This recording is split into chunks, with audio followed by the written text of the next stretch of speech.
श्री गुरु सत्ताई नमः। सभी को प्रणाम। पिछले वीडियो में हमने सुना मनुष्य सामाजिक प्राणी है। जब तक मनुष्य अपने आप को समाज का अंग मानता है, सामाजिक मर्यादाओं का ठीक ठाक पालन करता है, तब तक वह व्यक्ति और उसका समाज प्रगति करता चला जाता है। लेकिन जब व्यक्ति अपने स्वार्थ को समाज से अधिक महत्व देने लगता है तो समाज का और समाज के साथ व्यक्ति का भी पतन होने लगता है, क्योंकि व्यक्ति समाज का ही तो अभिन्न अंग होता है। समाज की अपेक्षा व्यक्तिगत स्वार्थों को महत्व देना भारतीय संस्कृति के अनुसार असुरता का लक्षण माना जाता है। मन में सबके प्रति समता का भाव लाना अर्थात सबको समान रूप से मानना, समझना, आदर देना ही भगवान की सबसे बड़ी पूजा है। वास्तव में सब में भगवान की चेतना का अनुभव करने वाला व्यक्ति दूसरों की आवश्यकता देखकर उन्हें जो कुछ देता है वो ईश्वर को समर्पित करने जैसा ही होता है।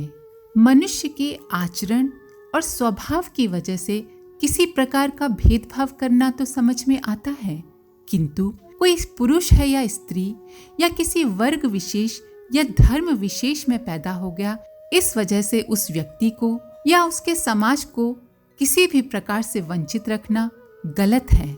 समाज की सुव्यवस्था के लिए ऋषियों ने कभी वर्णाश्रम व्यवस्था बनाई थी।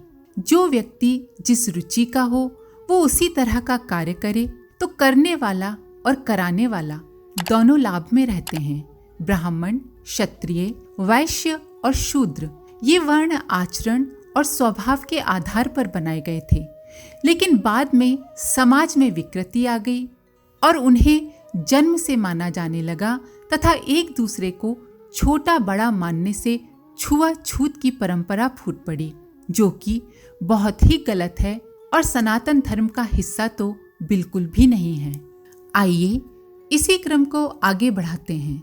वर्ण व्यवस्था आचरण और गुणों के आधार पर खड़ी की गई थी।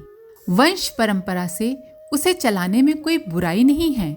डॉक्टर का लड़का डॉक्टर, व्यापारी का लड़का व्यापारी बने तो उसे औरों की अपेक्षा सुविधा ही रहेगी।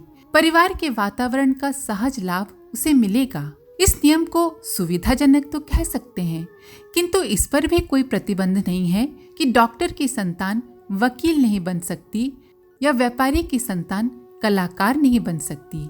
ये बात तब तो और भी उपहास्यास्पद बन जाती है। वकील की निरक्षर संतान भी ये आग्रह करे कि हमें तो वकील साहब कहो, अथवा ये कहा जाए कि इज्जत मास्टर साहब को अधिक मिलनी चाहिए और डॉक्टर साहब को कम। वास्तव में जो व्यक्ति अपने कर्तव्य को अच्छे ढंग से पूरा कर दिखाता है वही सम्मान का अधिकारी होता है, चाहे वो डॉक्टर हो, वकील हो या व्यापारी हो। समाज के विभिन्न वर्ग जिन्हें वर्ण कहते हैं उनके संबंध में भी यही नियम लागू होना चाहिए, तभी स्वस्थ समाज की स्थापना संभव है। पुराने समय में व्यक्ति का आचरण, स्वभाव और योग्यता ही उसका वर्ण तय करती थी। जैसे कि वेद व्यास जाति से तो मछुआरे थे, पर वे महर्षि बने। उन्होंने महाभारत लिखी। महर्षि वाल्मीकि का जन्म शूद्र परिवार में हुआ था, पर वे ब्राह्मण हुए क्योंकि उन्होंने रामायण जैसा ग्रंथ लिखा। संत रैदास जूता बनाने वालों के घर पैदा हुए, पर वे संत कहलाए, ब्राह्मण कहलाए क्योंकि उन्होंने तप किया और ईश्वर को प्राप्त किया। इसीलिए हमें ये अच्छे से समझना चाहिए कि वर्ण व्यवस्था का आधार जाति या कुल नहीं है, व्यक्ति की अपनी विशेषताएं हैं। आश्चर्य तब होता है जब भेद बुद्धि मनुष्य पर इस हद तक हावी हो जाती है कि कुछ लोग ईश्वर पर भी अपना अधिकार जमाने का प्रयत्न करते हैं। कहते हैं कि अमुक वर्ग अशुद्ध होता है, इसलिए उसे ईश्वर की उपासना भक्ति करने का अधिकार नहीं है, वो मंदिर में नहीं आ सकता। श्रेष्ठता और निकृष्टता जन्म से नहीं कर्म से है। दुष्ट के यहाँ जन्मा हुआ व्यक्ति भी यदि ईश्वर परायण आदर्शनिष्ठ जीवन जीता है तो उसे पवित्र माना जाना चाहिए। श्रेष्ठ मार्ग से किसी को वंचित तो किया ही नहीं जाना चाहिए। कुछ लोग अपनी भेद बुद्धि को पात्रता की आड़ में चलाना चाहते हैं। वे कहते हैं कि हर कार्य सत्पात्रों के द्वारा किया जाना चाहिए, कुपात्रों को अधिकार नहीं दिया जाना चाहिए। ये बात ठीक भी हो सकती है, किंतु पात्रता की कसौटी व्यक्ति के स्वभाव से, गुण से, आचरण से होती है, वंश से नहीं। कई बार लोग ये कहते हैं कि भगवान के प्रसंग कहना सुनना तो सबके लिए ठीक है, किंतु कर्मकांड तो केवल द्विज के लिए ही है। भक्त उद्धव भगवान कृष्ण से क्रिया योग की चर्चा करते हुए कहते हैं, मर्यादा रक्षक प्रभु, ये क्रिया योग ब्राह्मण, क्षत्रिय आदि वर्णों और ब्रह्मचारी गृहस्थ आदि आश्रमों के लिए भी परम कल्याणकारी है। मैं तो ऐसा समझता हूँ कि स्त्री और शूद्रों के लिए भी यही सबसे श्रेष्ठ साधना पद्धति है। कुछ लोग ये भी तर्क कर सकते हैं कि उन वर्णों तथा पुरुषों की तुलना में अवर्ण तथा नारियां कम अधिकारी हैं, इसीलिए उनकी चर्चा बाद में की गई। लेकिन ये सोचना भी हमारी असामाजिक भेद बुद्धि की ही प्रतिक्रिया है। नारी और शूद्रों को हीन कभी नहीं माना गया है। स्त्रियों के संबंध में भविष्य पुराण में भगवान श्री कृष्ण युधिष्ठिर से कहते हैं, जहाँ नारी की पूजा होती है वहाँ देवता निवास करते हैं, और जहाँ नारी की पूजा नहीं होती है वहाँ सब नष्ट हो जाता है। यहाँ पूजा का अर्थ रोली अक्षत चढ़ाना नहीं है। यहाँ पूजा करने का अर्थ है नारी को पूजनीय, सम्मानीय स्थिति तक विकसित करना। नारी में देवत्व, स्नेह, सद्भाव पुरुषों की अपेक्षा अधिक होता है। जहाँ स्त्रियां सम्मान योग्य अर्थात विकसित होती हैं, वहाँ वे अपने दिव्य गुणों से वातावरण में दिव्यता भरे रहती हैं। उनके प्रभाव से परिवार के लोगों में देवताओं जैसे गुण पैदा हो जाते हैं। जहाँ नारियों की उपेक्षा होती है, उन्हें विकसित नहीं होने दिया जाता, वहाँ दिव्यता उपेक्षित हो जाती है, हीन आचरण पनपने लगता है। नर और नारी समाज के आधे आधे अंग हैं। दोनों के अधिकार समान हैं। किसी के अधिकारों का अपहरण राक्षसों का काम है, देवताओं का नहीं। नारी को अविकसित स्थिति में डाले रहना राक्षसी कार्य है। देव शक्तियां इससे रुष्ट ही होंगी। नारी की स्थिति आज हमारे समाज में बड़ी बिगड़ी हुई है। उसी का परिणाम सामाजिक अशांति के रूप में हमारे सामने है। नारी को पुरुष से हीन मानना पारिवारिक तथा सामाजिक संतुलन पर कुठाराघात करना ही है। ऐसी अनीति करने वाले भगवान की प्रसन्नता कभी नहीं पा सकते। इसी प्रकार शूद्रों के संबंध में भी भागवत का मत स्पष्ट है। ऋषि मैत्रेय महात्मा विदुर से कहते हैं, फिर सब धर्मों की सिद्धि के लिए भगवान के चरणों से सेवा वृत्ति प्रकट हुई, और उन्हीं से पहले पहल उस वृत्ति का अधिकारी शूद्र वर्ण भी प्रकट हुआ, जिसकी वृत्ति से ही श्री हरि प्रसन्न हो जाते हैं। शूद्र सेवा वृत्ति का प्रतीक है, जिसे भगवान सबसे अधिक महत्व देते हैं, इसलिए उनको नीचहीन तो कहा ही नहीं जा सकता। कुछ लोग कहते हैं कि शूद्र लोग गंदे रहते हैं, इसलिए उन्हें नीच कहते हैं। यह तर्क भी गलत है। उन्हें अछूत कहकर हमने ही जबरदस्ती गंदा रहना सिखा दिया है। उन्हें स्वच्छता सिखाना भी हमारी जिम्मेदारी है। छोटे बच्चे भी चाहे जहां स्वच्छता फैला देते हैं, इसलिए कोई उन्हें अछूत कहकर दूर तो नहीं हटा देता। उन्हें सफाई से रहना सिखाने तक लोग स्वयं गंदगी बर्दाश्त करते हैं। हमारे वे भाई बहन जो किसी कारण सफाई नहीं सीख सके, उनके प्रति भी हमारी भावना तथा हमारा व्यवहार छोटे भाई बहनों, बच्चों जैसा ही होना चाहिए। वे हमारी सेवा करते हैं, इसलिए यदि उन्हें उपेक्षा सहनी पड़ेगी तो सेवा वृत्ति समाप्त हो जाएगी और समाज का संतुलन बिगड़ जाएगा। इसीलिए भगवान स्वयं भी सेवा भावना को प्रोत्साहन देते हैं। सेवा से ही ईश्वर की प्राप्ति होती है। भक्त प्रहलाद नरसिंह की स्तुति के साथ उनके इस नियम का उल्लेख करते हुए कहते हैं, सेवा के अनुसार ही जीवों पर आपकी कृपा का उदय होता है। उसमें जातिगत उच्चता या नीचता कारण नहीं है। समाज में श्रेष्ठ प्रवृत्तियां भले ही मनुष्य पूजा न करे, पाठ न करे, पर अगर वो सिर्फ निश्चल मन से दूसरों की सेवा करता रहे तो उसको ईश्वर की प्राप्ति होना ही है। समाज में श्रेष्ठ प्रवृत्तियां बनाए रखने का एक महत्वपूर्ण ढंग है श्रेष्ठ कार्य करने वालों को सम्मान देना, सहयोग देना तथा प्रशंसा प्रोत्साहन प्रदान करना। ईश्वर की इच्छा है कि समाज में श्रेष्ठ प्रवृत्तियां रहें ताकि सुख संतोष बना रहे।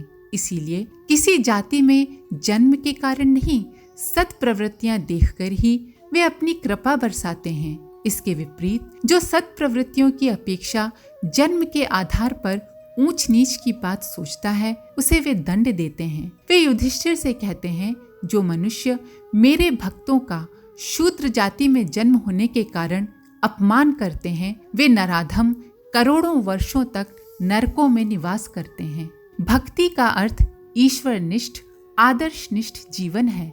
सामाजिक समता, सद्भावना की मर्यादा का उल्लंघन मनुष्य अपने हीन स्वार्थों में ही उलझ जाने से करता है। अपने शरीर तथा अपने कुटुंब तक ही जो सोच पाते हैं, वे सामाजिक कर्तव्यों को समझ ही नहीं पाते। केवल अपने शरीर को ही महत्व देने वाले कुबेर के स्वार्थी पुत्रों नल एवं कुबर को समझाते हुए नारद जी कहते हैं, ये शरीर एक साधारण सी वस्तु है, प्रकृति से पैदा होता है और उसी में समा जाता है। ऐसी स्थिति में मूर्ख पशुओं के सिवाय और ऐसा कौन बुद्धिमान है जो इसको अपनी आत्मा मानकर दूसरों को कष्ट पहुंचाएगा, उनके प्राण लेगा। अपने शारीरिक सुख के लिए दूसरों को कष्ट देना नारद जी के मत से मनुष्यों का नहीं, पशुओं का व्यवहार है। ये प्रवृत्ति समाज में चल पड़े तो सामाजिक असंतुलन हो जाता है। सामाजिकता का आदर्श तो ये है कि जिसमें अधिक क्षमता हो वो समाज के हित साधन का उतना ही अधिक अपना उत्तरदायित्व समझे। जिनके पास शक्ति सामर्थ्य है, उनके जीवन की सफलता इसी में है कि वे दीन दुखियों की रक्षा करें। अब प्रश्न उठता है कि कोई क्यों दूसरों के लिए स्वयं को खतरे में डाले। इसके दो समाधान हैं। एक तो ये कि जो व्यक्ति आत्मा के स्तर पर दिखता है, उसे समाज के अन्य व्यक्ति भी अपने शरीर के ही अंग जैसे लगते हैं, पराये लगते ही नहीं। अर्थात जो व्यक्ति सब जगह ईश्वर को ही देखता है, उसे कोई पराया नहीं लगता। सिर को बचाने के लिए हाथ चोट खा लेते हैं, पैर कंकरीली जमीन पे भी तेजी से दौड़ पड़ते हैं। इसी तरह सामाजिक दृष्टिकोण वाला व्यक्ति समाज को अपना शरीर ही मानकर, ईश्वर मानकर उसके लिए सहर्ष कष्ट सह लेता है। दूसरा तथ्य ये है कि मनुष्य जन्म से लेकर अंत तक समाज के अनुदानों के सहारे ही आगे बढ़ता है, इसलिए उस पर समाज का ऋण होता है। यदि कभी अपनी कोई विशेषता समाज के हित में काम आती है तो उसे उसमें लगाकर कुछ अंशों में ऋण मुक्त होने जैसा संतोष अनुभव किया जाना चाहिए। ऐसा करना मनुष्य की आत्मिक प्रगति का भी प्रतीक है। जो अपनी आत्मा को जितने व्यापक क्षेत्र में फैला अनुभव करता है, उसमें उतना ही अधिक ईश्वर का प्रकाश होना सिद्ध होता है। इसके प्रमाण में नारद जी का कथन है जो वे युधिष्ठिर के सामने व्यक्त करते हैं। युधिष्ठिर, एक रस रहते हुए भी भगवान विभिन्न शरीरों में उनकी विभिन्नता के कारण न्यूनाधिक रूप से प्रकाशमान है। अर्थात जो मनुष्य, जो प्राणी जितना पवित्र निर्मल होगा, ईश्वरीय प्रकाश भी उसमें उतना ही अधिक होगा। हालांकि ईश्वर सब में होते हैं, पर जो जितना पवित्र, जितना निष्पाप, जितना निष्काम है, ईश्वर का पवित्र प्रकाश उसमें उतना ही रहेगा। जो अपनी आत्मा को ही व्यापक रूप में फैला देखता है, अर्थात दूसरों का दुख अनुभव करता है और दूसरों के सुख में खुशी अनुभव करता है, उसमें ईश्वरत्व की उतनी ही अधिक पात्रता सिद्ध होती है। स्पष्ट है कि समाज की प्रगति तथा आत्मिक उत्कर्ष दोनों ही मनुष्य के विकसित दृष्टिकोण के प्रतिफल हैं। सामाजिकता और व्यक्तिगत उत्कर्ष में परस्पर कोई विरोध नहीं है, वो तो एक दूसरे के पूरक हैं।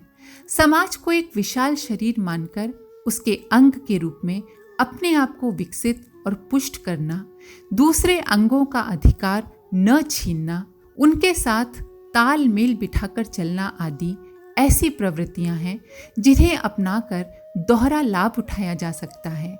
उन्हें अपनाने में शास्त्रों की मर्यादा बाधक नहीं है, बाधक है हमारा अज्ञान और हमारी संकीर्णता। ईश्वर करे हम संकीर्णता से ऊपर उठकर आत्म कल्याण के अधिकारी बने तथा आदर्श समाज की स्थापना का श्रेय पा सकें। आज के लिए इतना ही। आप सभी का धन्यवाद। ओम शांति। हमारे YouTube चैनल को सब्सक्राइब करें और बेल आइकन को दबाकर ऑल पर क्लिक करें ताकि आने वाले सभी वीडियोस की नोटिफिकेशन आपको मिलती रहे।